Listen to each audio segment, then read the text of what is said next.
प्यारे बच्चों, welcome back to my channel RJ Sumit academy परिवार में आप सभी का स्वागत है। कैसे हैं आप सब? आई होप आप लोग स्वस्थ और मस्त होंगे। बच्चों, आज हम लोग स्टार्ट करने जा रहे हैं आप सभी बच्चों के लिए बिहार मैट्रिक एग्जाम 2027 के क्लास 10 के इंग्लिश सब्जेक्ट में पैरानोमा पार्ट 2 बुक से चैप्टर 1 पेस ऑफ लिविंग के very very important objective question. क्योंकि बच्चों आप जानते हैं कि आपके बोर्ड एग्जाम में 100 क्वेश्चन ऑब्जेक्टिव के होते हैं, जिसमें से आप लोग को 50 क्वेश्चन करने होते हैं। तो आज हम लोग पैरानोमा पार्ट 2 से फर्स्ट चैप्टर के पेस ऑफ लिविंग को हम लोग करेंगे। वेरी वेरी इंपॉर्टेंट क्वेश्चन जो 100% चांसेस है बिल्कुल कि आपके बोर्ड एग्जाम में ये क्वेश्चन आ सकते हैं, और जो अभी तक प्रीवियस ईयर क्वेश्चन आ चुके हैं उसको भी हम लोग यहाँ देखेंगे। तो आइए स्टार्ट करते हैं बिना देर किए हुए इस चैप्टर को, पेस ऑफ लिविंग के वेरी वेरी इंपॉर्टेंट ऑब्जेक्टिव को। अगर आप लोगों ने इस चैप्टर को नहीं किए हैं तो प्लेलिस्ट में अवेलेबल है, आप जाके वहाँ से कर सकते हैं ये चैप्टर को। आइए स्टार्ट करते। तो ये रहा बच्चों पैरानोमा पार्ट 2 से चैप्टर 1 पेस ऑफ लिविंग के very very important objective question में से फर्स्ट क्वेश्चन क्या है हम लोग पहले समझेंगे, उसके ऑप्शंस को देखेंगे, उसके बाद हम लोग इसके आंसर करेंगे।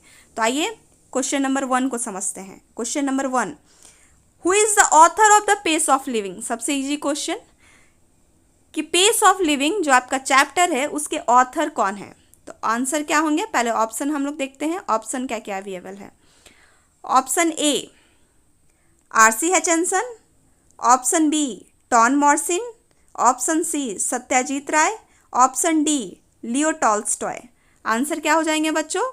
सबसे इजी क्वेश्चन है और आंसर हो जाएंगे फर्स्ट का आंसर ए, यानी RC Hutchinson. Pace of living के ऑथर कौन है आपके? RC Hutchinson. ये प्रीवियस ईयर बोर्ड एग्जाम में आपके क्वेश्चन आ चुके हैं, इस क्वेश्चन को ध्यान में रखिएगा। फर्स्ट का आंसर आपका हो गया ए, पेस ऑफ लिविंग के ऑथर कौन है? RC Hutchinson. आइए सेकंड क्वेश्चन को समझते हैं। सेकंड क्वेश्चन क्या कह रहा है बच्चों, पहले हम लोग समझेंगे। RC Hutchinson was a Nobelist from which country? ये भी बहुत इजी क्वेश्चन है। हम लोगों ने, अगर आप चैप्टर ध्यान से पढ़े होंगे तो हम लोग ने देखा था इस पार्ट को कहाँ पे, तो इंट्रोडक्शन पार्ट में, ठीक है, जहाँ पे हम लोग ऑथर का इंट्रोडक्शन समझे थे। तो क्वेश्चन नंबर 2 कह रहा है कि आरसी हचिंसन जो आपके ऑथर हैं ये किस कंट्री के नॉबलिस्ट रह चुके हैं।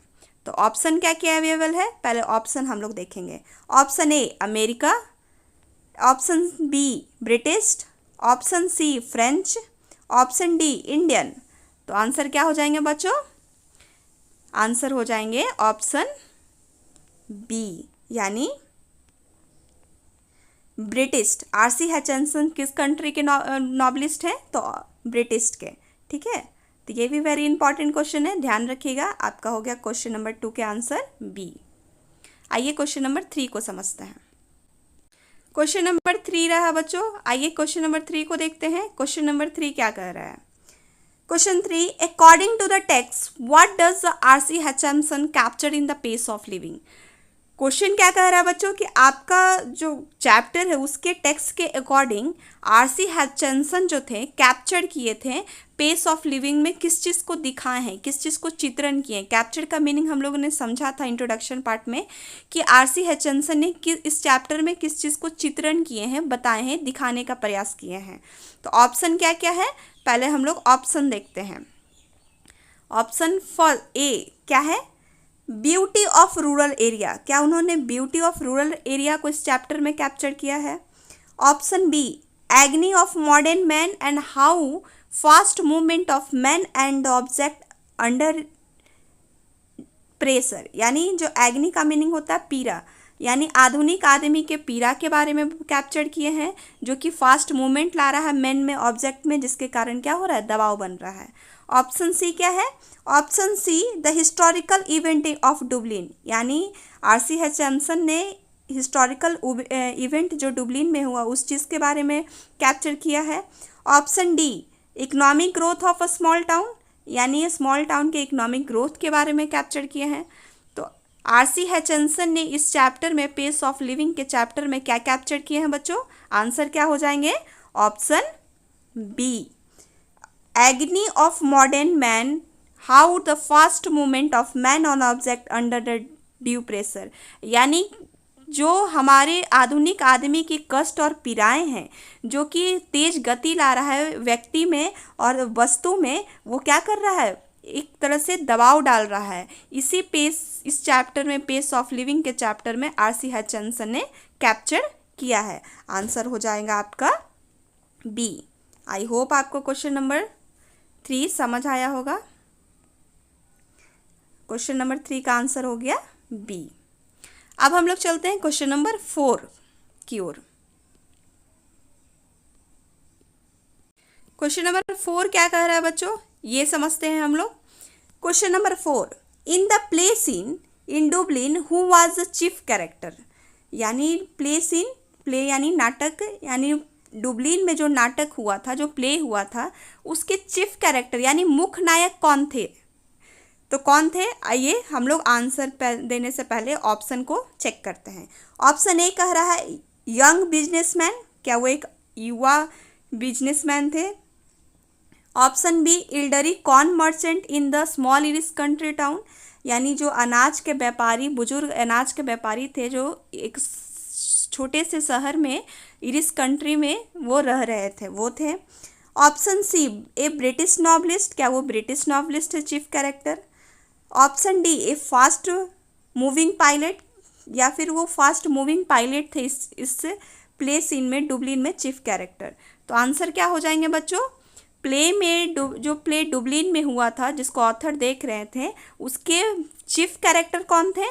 तो उसके चीफ कैरेक्टर आंसर हो जाएंगे आपके बी, यानी elderly corn merchant in small Irish country town, यानी क्वेश्चन नंबर 4 का आंसर हो जाएगा बी। चीफ कैरेक्टर थे अनाज के एक बुजुर्ग व्यक्ति, जो कि छोटे से इरिश कंट्री में रह रहे थे। आई होप आपको क्वेश्चन नंबर 4 समझ आ गया होगा। अब हम लोग क्वेश्चन नंबर 5 की ओर चलते हैं। ये सारा इंपॉर्टेंट आपके बोर्ड एग्जाम को लेके वेरी वेरी इंपॉर्टेंट क्वेश्चन है। प्रीवियस ईयर आपके बोर्ड एग्जाम में पूछे जा चुके हैं और यहाँ से 100% चांसेस है आने का। आइए समझते हैं क्वेश्चन नंबर 5 को। क्वेश्चन नंबर 5 क्या कह रहा है, which of the following was one of the anxiety of the corn merchant. इस जो ऑप्शन आपके दिए हैं, इस सारे में से मेन एंजाइटी क्या था कॉर्न मर्चेंट के, यानी जो अनाज के जो व्यापारी व्यक्ति थे, उनके अंदर सबसे ज़्यादा चिंताजनक बात कौन सी थी। ठीक है, तो ऑप्शन देखते हैं। ये सारे ऑप्शन में से देखकर आपको बताना है कि इन सारे ऑप्शन में कौन से आंसर हैं जिसके वजह से कॉर्न मर्चेंट क्या थे, चिंता में थे। ऑप्शन ए क्या कह रहा है, his son was cheating him, क्या उनकी चिंताजनक बात ये थी, एंजाइटी ये था कि उनके जो बेटा थे उनको धोखा दिए थे। Option be his nephew was cheating him, क्या उनके भतीजा उनके साथ धोखा किए थे, इस बात के लिए उनको एंजाइटी था। Option see his business was falling completely, क्या उनका जो बिजनेस था वो बिल्कुल तरह से क्या हो गया था, गिर गया था, इस बात का एंजाइटी था कॉर्न मर्चेंट को। Option D he had a no place to live, क्या उनके पास कोई जगह नहीं था रहने के लिए कॉर्न मर्चेंट के पास, इस बात की एंजाइटी थी। तो ये सारे ऑप्शन में से आंसर क्या हो जाएंगे बच्चों, आंसर हो जाएंगे B. Main anxiety of corn merchant क्या थी कि his nephew was cheating him, यानी उनका भतीजा क्या किया था, उनके साथ धोखा दिया था। तो आंसर हो जाएंगे 5 का बी। ठीक है,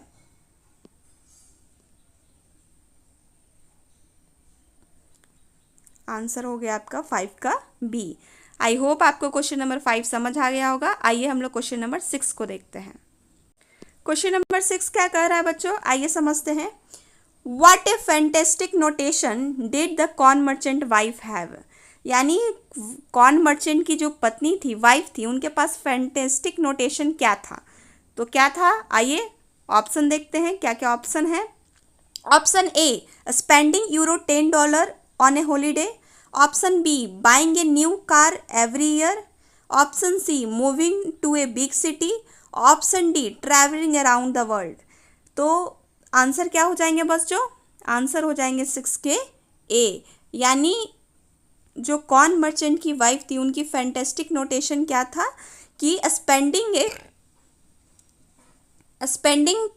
€10 ऑन ए हॉलीडे, यानी उनकी वाइफ क्या चाहती थी कि वो प्रत्येक हॉलीडे में कितना खर्च करना है, तो $10।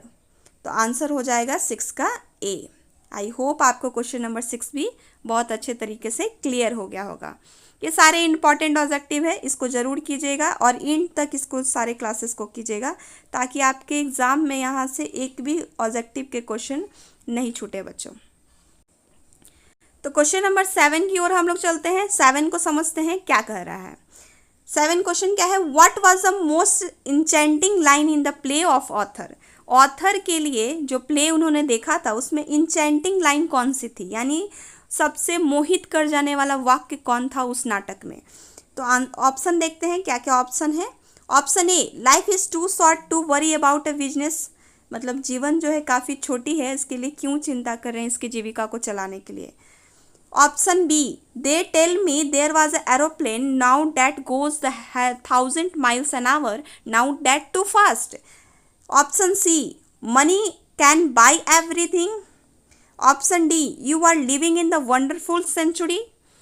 क्या हो जाएंगे आंसर बच्चों?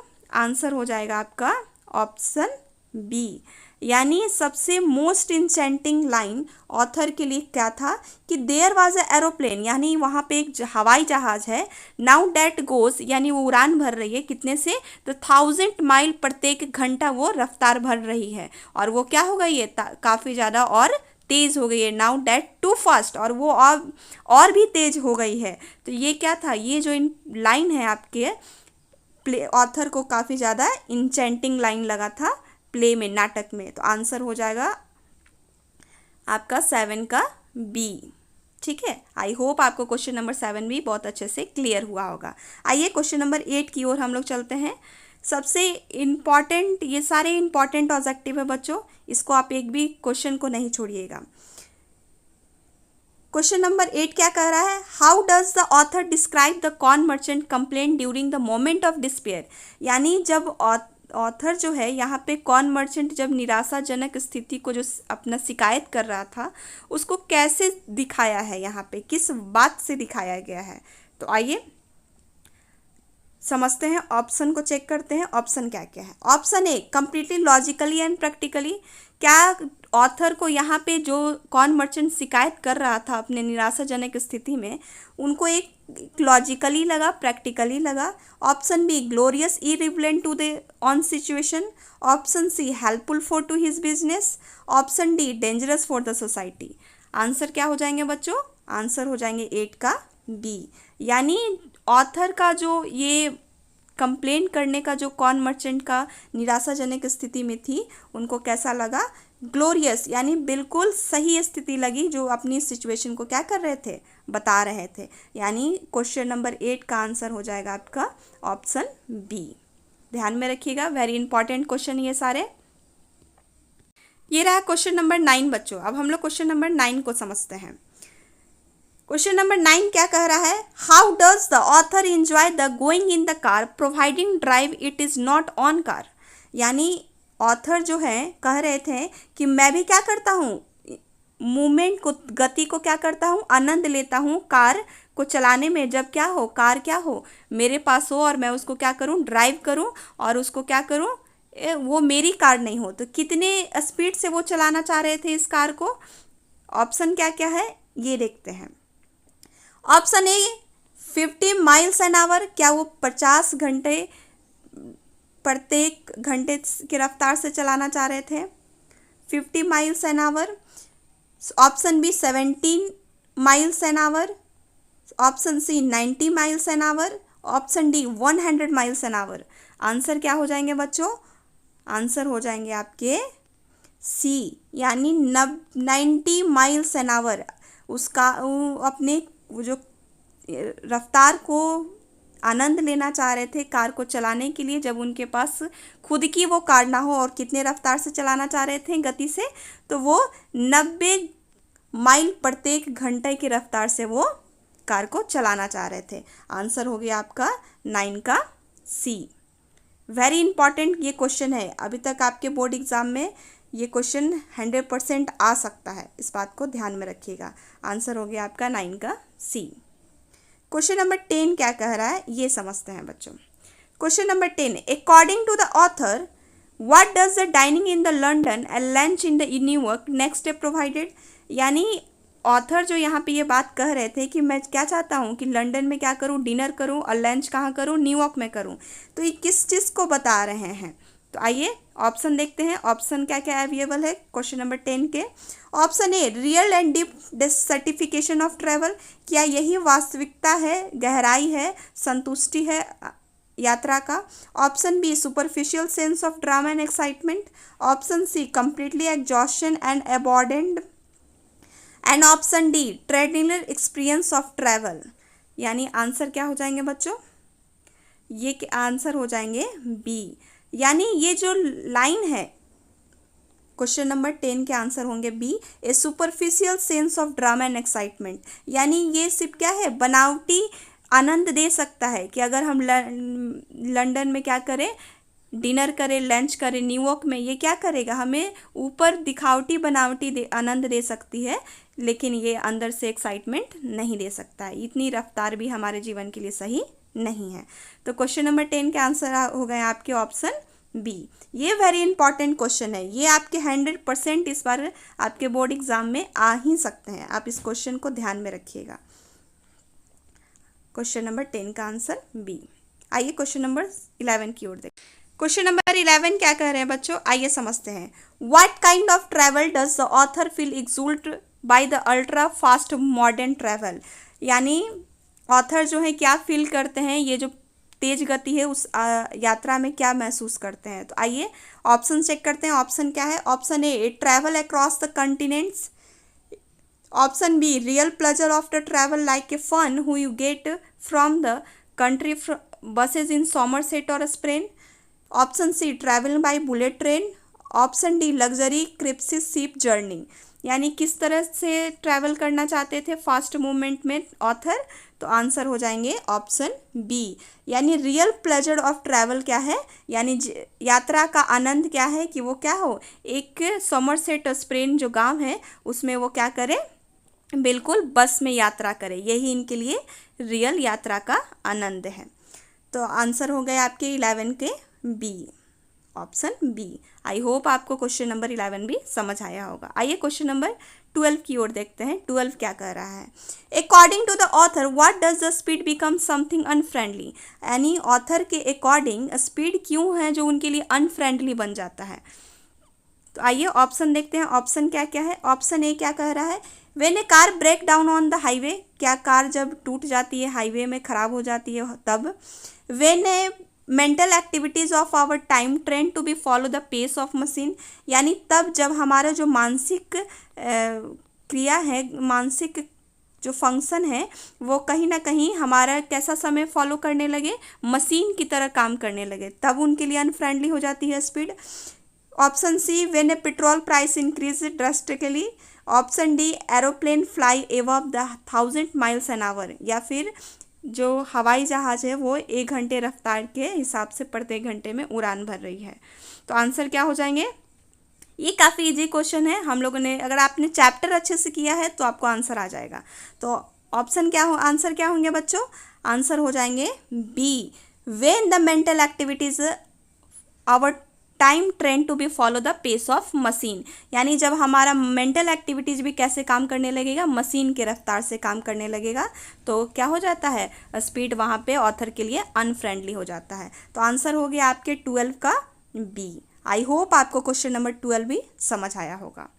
क्वेश्चन नंबर 13 क्या है, हम लोग ये समझते हैं बच्चों। क्वेश्चन नंबर 13 क्या कर रहा है? To which tribe does the author proudly humorously claim to be belong. कौन से ऑथर जो है किस ट्राइब से बिलोंग कर रहे हैं, अपने आप को किस ट्राइब से बिलोंग करके प्राउडली वो बता रहे हैं। तो ऑप्शन देखते हैं। ऑप्शन क्या क्या है? Option A, tribe to be fast thinker. Tribe to be slow thinker, B. Option C, tribe of modern engineer. Option D, tribe of business tycoons. Author किस ट्राइब का मतलब होता है ग्रुप, यानी किस ग्रुप से अपने आप को प्राउडली कह रहे हैं कि मैं उस ग्रुप से बिलोंग करता हूँ। तो आंसर हो जाएंगे आपके 13 का B, tribe of slow thinker, यानी ऑथर का मानना है कि वो क्या है, उस समूह से बिलोंग करते हैं जहाँ पे लोग धीरे धीरे सोचते हैं। तो आंसर हो जाएंगे 13 का बी। आई होप आपको क्वेश्चन नंबर 13 समझ आया होगा। ये इंपॉर्टेंट क्वेश्चन है सारे, ये ध्यान। ये रहा क्वेश्चन नंबर 14। ये सारे इंपॉर्टेंट क्वेश्चन है आप लोग बोर्ड एग्जाम को लेके, वेरी वेरी इंपॉर्टेंट है। आप एक एक क्वेश्चन को ध्यान में रखिएगा, यहाँ से ऑब्जेक्टिव 100% आ सकते हैं। क्वेश्चन नंबर 14 क्या कह रहा है, आइए समझते हैं। What A French phrase does the author use to describe the people who the crust with the delay with the response, यानी फ्रेंच जो उन्होंने वाक्य बोला था वो कौन सा वाक्य था जो कि क्या कर रहा था, वो अपने आप को डिले यानी लेट से जो समझते हैं उस व्यक्ति को क्या बोले जाते हैं, उसको किस बात से उनको क्रस्ट हुआ था। आइए समझते हैं कौन सा वर्ड था वो। तो ऑप्शन देखते हैं। Option A coup de the grace, option B le esprit de de le escalator, option C vis a vis, option D bon mot. Answer क्या हो जाएंगे बच्चों, ऑप्शन बी, यानी एल स्पिट डी एल क्रेसर, यानी वो अपने आप को धीमे गति सोचने वाले व्यक्ति में से, जहाँ पे वो क्या एक तरह से श्रापित व्यक्ति है जो किसी भी उत्तर लेट से देते हैं, क्वेश्चन काफ़ी लेट से समझते हैं, किसी मैटर को लेट से समझते हैं। तो आंसर हो गया 14 का बी। आई होप आपको क्वेश्चन नंबर 14 बिल्कुल अच्छे तरीके से समझ आया होगा। वेरी इंपॉर्टेंट है, सब आपके चैप्टर से एक क्वेश्चन है, एक एक लाइन से क्वेश्चन है जो आपके बोर्ड एग्जाम में आ चुके हैं और 100% है आने का। क्वेश्चन नंबर 15 क्या कहता है बच्चों, आइए समझते हैं। What does the author state in the granted to be lowest mark in intelligent test, यानी ऑथर जो है किस बात की गारंटी लेते हैं कि वो इंटेलिजेंट टेस्ट में वो क्या होंगे, लोएस्ट मार्क्स प्राप्त करेंगे। ऐसा क्यों ऑथर गारंटी लेते हैं अपने आप को। तो ऑप्शन क्या क्या है ये देखते हैं इस क्वेश्चन के, उसके बाद हम लोग आंसर समझेंगे। Option A because he never study science और मैथ, क्या वो कभी स्टडी नहीं करते थे, पढ़ते नहीं थे साइंस और मैथ में, इसीलिए कहते हैं कि इंटेलिजेंट टेस्ट में वो सबसे लोएस्ट मार्क्स प्राप्त करेंगे। Option B B intelligent test to be measure the speed of mind more than the anything else, यानी जो आज का जो इंटेलिजेंट टेस्ट होता है वो किस चीज़ को मेज़र करता है, आपके माइंड की गति को मेज़र करता है, ना कि आपके ज्ञान को समझता है। ऑप्शन बी था ये। ऑप्शन सी क्या है, because he refuse to answer the question, क्योंकि वो किसी भी क्वेश्चन का आंसर नहीं मना कर देते थे देने से। Option D because he lack of the basic education, क्या उनके पास एजुकेशन की कमी थी। तो आंसर क्या हो जाएंगे बच्चों, आंसर हो जाएंगे option B, because the intelligent test to be seen the measure of a speed of mind more than anything else, यानी ऑथर जो है उस चीज़ का गारंटी लेते हैं कि उनको इंटेलिजेंट टेस्ट में सबसे लोएस्ट मार्क्स प्राप्त करेगा, क्योंकि आज का जो टेस्ट है वो क्या मेज़र करता है, स्पीड को मेज़र करता है कि हमारा जो दिमाग है वो किस गति से चलता है, ना कि हमारे ज्ञान को। तो आंसर हो जाएगा आपका ऑप्शन बी, 15 का बी। आई होप आपको क्वेश्चन नंबर 15 समझ आएगा। ये बिल्कुल ये क्वेश्चन आ सकता है, आप लोग सभी ध्यान में रखिएगा ये सारे क्वेश्चन। क्वेश्चन नंबर 16 क्या कह रहा है बच्चों, आइए समझते हैं। क्वेश्चन नंबर 16 कह रहा है how does slow thinker feel the business of getting the living and according to the author, यानी स्लो थिंकर वाले जो अपनी जीविका को चलाते हैं उनके अकॉर्डिंग ऑथर क्या, उनके अकॉर्डिंग क्या है ऑथर, आइए समझते हैं। A truly handicapped, B highly successful and relaxed, option C confident and superior, option D completely unaffected, यानी जो स्लो थिंकर हैं वो अपने जीविका को चलाने में कैसे होते हैं ऑथर के अकॉर्डिंग। तो आंसर हो जाएंगे आपके ए, यानी ट्रेवली हैंडीकैप, यानी वो अपने जीवन को क्या होते हैं धीरे धीरे चलाते हैं, सोच समझ के चलाते हैं। आंसर हो जाएगा आपका 16 का ए। आई होप ये सबसे इजी क्वेश्चन था। अपने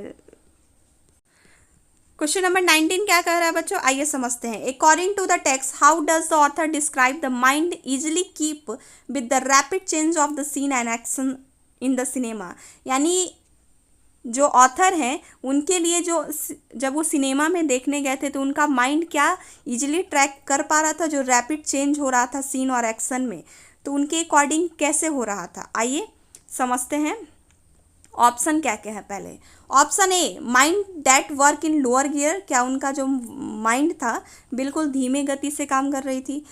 option B a mind that train has to be itself work in higher gear. Option C a confused and slow mind. Option D a mind lacking the concentration. Answer क्या हो जाएंगे बच्चों, 19 का answer हो जाएंगे B, यानी mind जो है क्या होता है, अपने आप इसको हायर गियर में तेज गति से इसको काम करवाना पड़ता है। ठीक है, और 19 का ऑप्शन नंबर बी। ठीक है, 19 के आंसर हो जाएंगे बी। क्वेश्चन नंबर 20 क्या कहता है, आइए समझते हैं।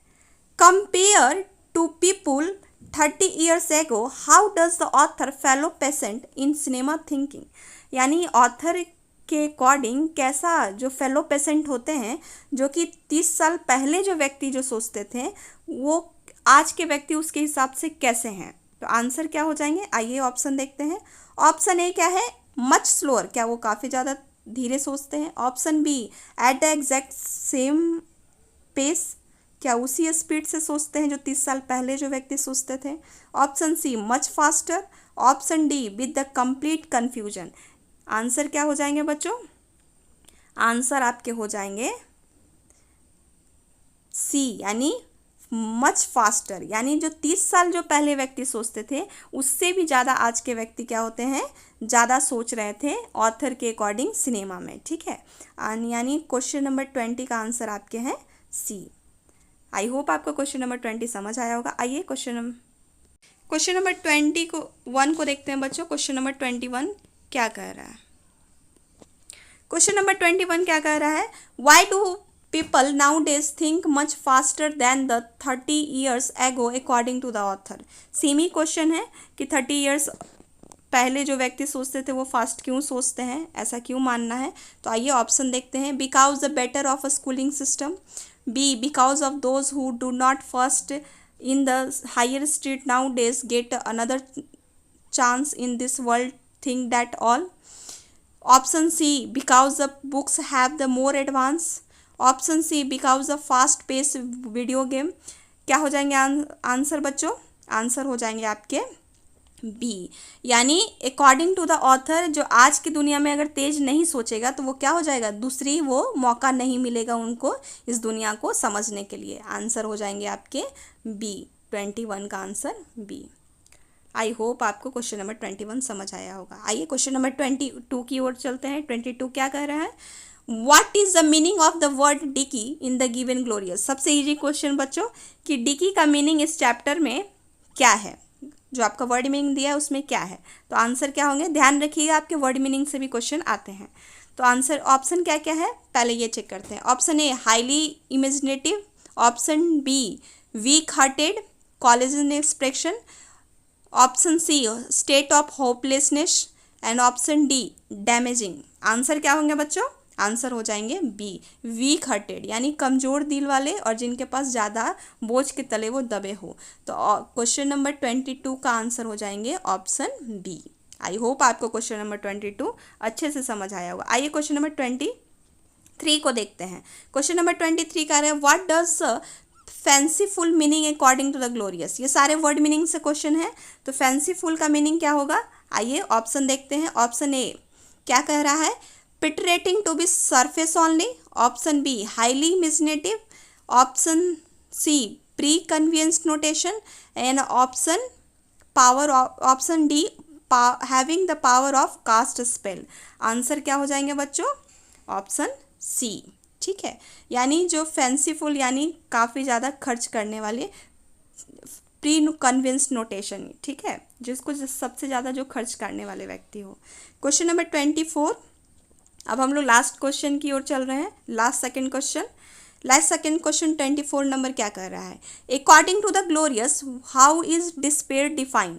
यानी ये अकॉर्डिंग टू दिस जो चैप्टर है उसमें डिस्पेयर यानी निराशा को कैसे डिफाइन किया गया है। आइए ऑप्शन देखते हैं। Option A, state of hopelessness. Option B, worship love and respect. Option C, example. Option D, damaging. Answer क्या होंगे बच्चों, आंसर हो जाएंगे आपके ए, यानी स्टेट ऑफ होपलेसनेस, यानी पूरी निराशाजनक स्थिति को कहा जाता है डिस्पेयर। क्वेश्चन नंबर 24 के आंसर हो जाएंगे ए। क्वेश्चन नंबर लास्ट क्वेश्चन है आपका क्वेश्चन नंबर 25 क्या कह रहा है, आइए समझते हैं। What is the glorious define in the blonde, यानी ब्लॉन्ड का मीनिंग इस चैप्टर में क्या डिफाइन किया गया है। आइए देखते हैं options. Option A women with the brown और dark hair. Option B, a women with colour hair and easily blue eyes. Option C, every elderly women in the small town. Option D, a person who thinks slowly. Blonded का meaning क्या हो जाएगा बच्चों? Answer क्या हो जाएगा? Answer होगा A women with the brown and dark hair को क्या कहा गया है? ब्लॉन्डेड कहा गया। ऑप्शन ए यानी